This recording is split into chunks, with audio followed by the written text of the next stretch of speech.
Hey, what is up ladies and gentlemen, it is I, the one and only Maxi here, and I am back for some more yet again for the likes of the Maxi Toys videos, as always. Ladies and gentlemen, welcome back for some more of Let's Play of Mario vs Donkey Kong for the Game Boy Advance. So, last time we basically managed to win through Spooky House Plus, and overall, that was actually a cool world to explore through again, despite how difficult that was. But apart from those side of things though, we did that pretty decently. So today, for this episode in particular, and that is the fact that we are moving on to the next Plus world, and that's what appears to be Mystic Forest Plus. So as a result, yeah, let's get this thing turned. And by the way, my life's counter is still at 69, in this case, the dirty number out of them all to me though. So anyway, enough about that particular nonsense thing or what have you. So yeah, let's dive right into this 5th Plus world. And yeah, this is gonna be fun. Especially noticeable about the fact that, well, we still need to be very careful though with those spear guys, as well as the forms of eventually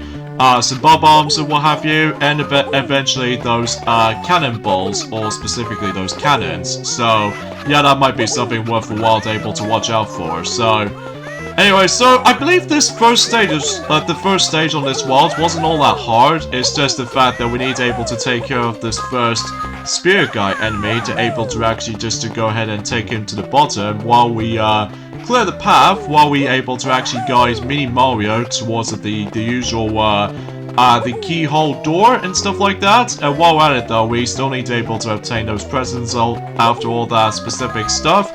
So, well, not long now until specifically when it gets to the point where we basically almost nearly at the end of this game. So because of that though, oh yeah, a few things I want to explain with this discussion today, and that is the fact that today's day is of course the 7th of December today, in this case in 2021.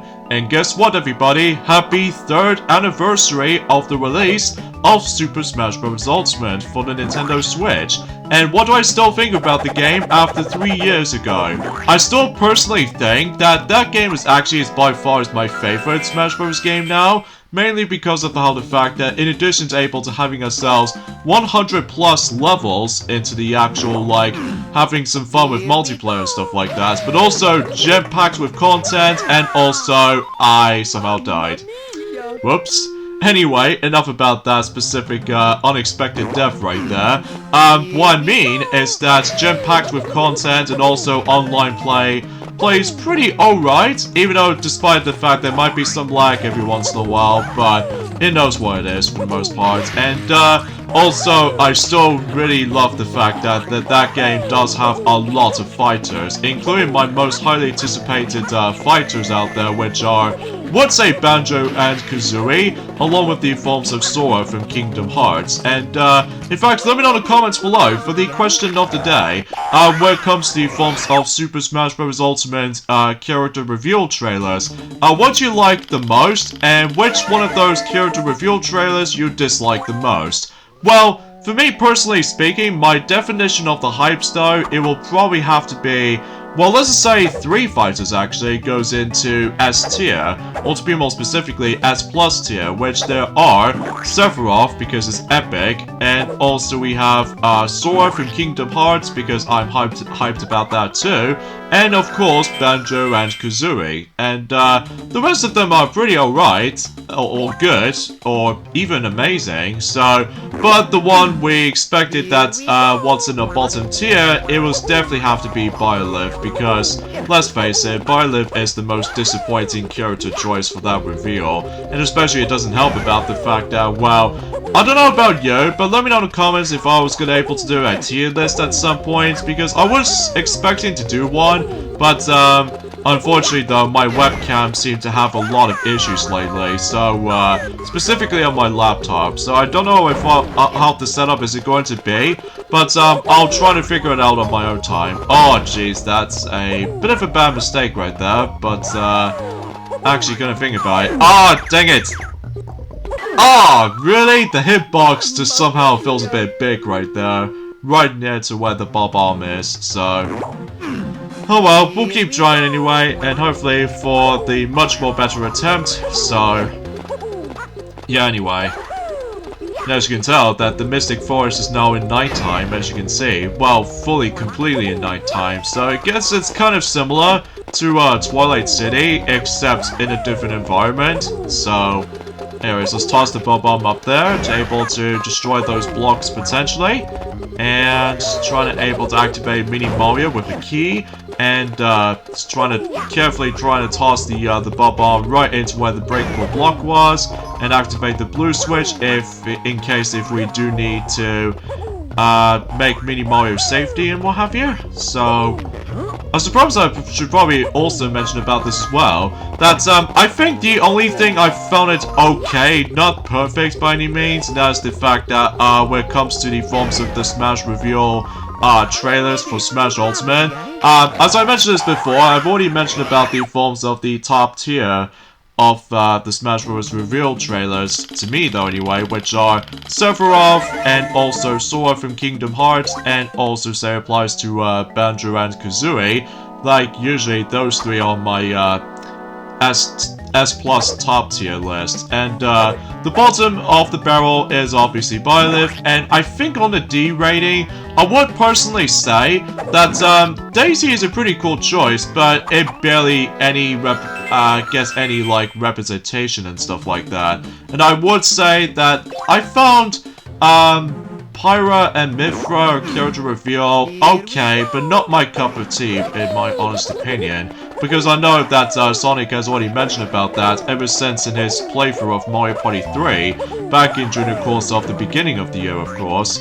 And as a matter of fact, we could have wished if we were able to actually get something a bit more hyped rather than like another anime sword fighter, which I know for the fact that they're trying to able to, well, I just have no words to think about it. What the heck is up with that death animation? That's a bit weird, nonetheless, but okay then. So, but yeah, that's as far as I can think about when it comes to like character reveals and stuff like that. Some of them are really good, and some of them are okay, but some of them are actually really awesome. But usually for me though, that's well, I usually feel very happy with the forms of how the fact that now that Smash Bros. Ultimate is now easily be my favorite game in the series. Well, next to the forms of Super Smash Bros. Melee, although I was originally trying to say the Wii U installment, but I somehow managed to able to get it on the 4th tier for, well, 4th place position for my rankings on the Smash Bros. Games every now and then now. It's mainly because, although don't get me wrong, the game still looks awesome even to this day. However though, the only biggest disappointing thing for me though is Smash Tour, because it feels like a watered down version of Mario Party, and god, those challenges are way too impossible in that game, which as a result, if you think that Crash Bandicoot 4 is about time 106 completion was actually hard enough, be prepared yourselves with Super Smash Bros. For the Wii U challenge lists, and as a result though, those things are impossible to go through, and as a result though, it's not worth anything, because all you really get at the end is just the amount of coins and that's it. So yeah, it's not worth it in my eyes. So, but it still looks fun though, but I think I would personally think that was actually on my 3rd spot on the list for my Smash Bros. Ranking games and stuff like that, but actually I need to restart that because for some reason my Mini Mario figure just somehow just feels a little bit acting weird strangely. So yeah, let me know in the comments below for the question of the day. What do you guys still think about the forms of Super Smash Bros. Ultimate, even after 3 years ago of its release? Do you still enjoy it after 3 years? Or do you still usually prefer the previous games for sure, ranging from the old school days, ranging from the N64 installment, all the way up to Super Smash Bros. For the Wii U, which, yeah, that's as far as I can say. Oh, and another thing I really don't like about Smash Bros. For Wii U as much as the forms of Ultimate is that I feel like the main menu screen is actually a bit disgusting and feels a bit disorientating at times on for the Wii U installments, just because it feels a little bit kind of messy at points, which I know some people seem to be able to point things out when it comes to the forms of how to navigate the menus can be felt a bit, well, a bit messy and jumbled sometimes, but in the end of the day though, that I think, personally speaking, I think Super Smash Bros. Brawl easily, hands down, has the best main menu screen because obviously it organizes any other mode, which I would say is definitely true for that part. So, alright, so let's see what lives I get. Just a 1-up, but that's okay because we are now moving on to level 5-6. So, I'm telling you, some of these worlds goes by very fast at this rate, even especially noticeable with certain like small rooms and stuff like that. And I get a feeling, yeah, my mini Mario's dead from that cannonball, but I probably shouldn't able to actually use the somersault to begin with, but oh well, we'll just gotta do it normally, so hopefully, no pressure. So, I suppose, aside from the Super Smash Bros. Ultimate now turning 3 years old now, I suppose that's pretty much as far as I can say in terms of likely certain things I want to discuss. Although, apart from the fact that, well, relatively speaking, that I think also I'd like to mention is the fact that I'm pretty sure we've only got 18 days to go until specifically Christmas is about to roll around, so yeah, expecting to be hyped.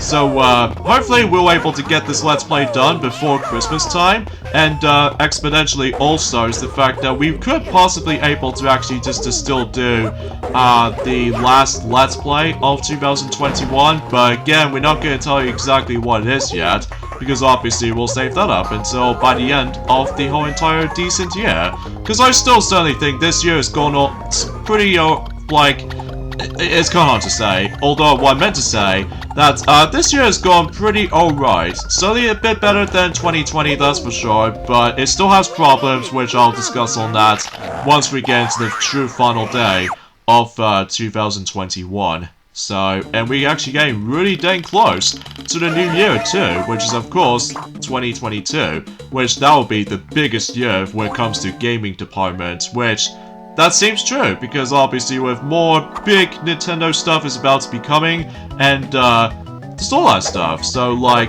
I'm actually really excited for multiple things, so, and of course along with the forms of the new Lightyear year, which is of course the Buzz Lightyear computer-generated movie and stuff like that, usually takes place in his backstory and stuff like that, which is, I'm actually really hyped for that. And also so applies to the Sonic movie sequel, and just anything else in the next year in 2022 is going to be pretty promising, even though we might still have some issues, but then again, we'll point it out until next year. And son of a biscuit! Hold on. Let me just try this again. I think that with this Donkey Kong fight, as you can tell, that this is going to be one of the hardest of the whole entire Donkey Kong fights, because every now and then now is the fact that the entire battle is pretty much exactly the same, except now that you have to worry about not only those little bomb-like blocks, that exponentially if those bombs will explode on it, and then basically that actually creates a hole that we need to avoid a lot of spikes, because I believe if you dare touch those spikes, it's instant death. So, yeah, I guess it's kind of similar to the forms of, well, let's say the normal version of this boss fight, and combine that with, you know, with these instant death spikes on the forms of World 2 Plus boss fight, except the fact that we don't need to worry about those little fruits to able to actually just to drop them while just climbing onto these little vine ropes and stuff. But at least if you manage to able to be paying attention to the forms of the bob-omb pattern, or even especially noticeable that, well, that boss can be pretty tough though, but luckily for me I did manage to done it like 2 attempts, so, and there we go, that pretty much concludes the Mystery Forest Plus. So yeah, we only down to 1 plus world left, that's what appears to be, we're going back into Twilight City again. Here we go again. Yep, indeed, Mario. Indeed. So, we got the endings up here. So join me next time on Let's Play Mario vs. Donkey Kong, and that is the fact that we're going to be taking on the final plus world in the game, and also the final world throughout the entire game, that is Twilight City Plus. So I'll see you guys until on Thursday. Later, fellas.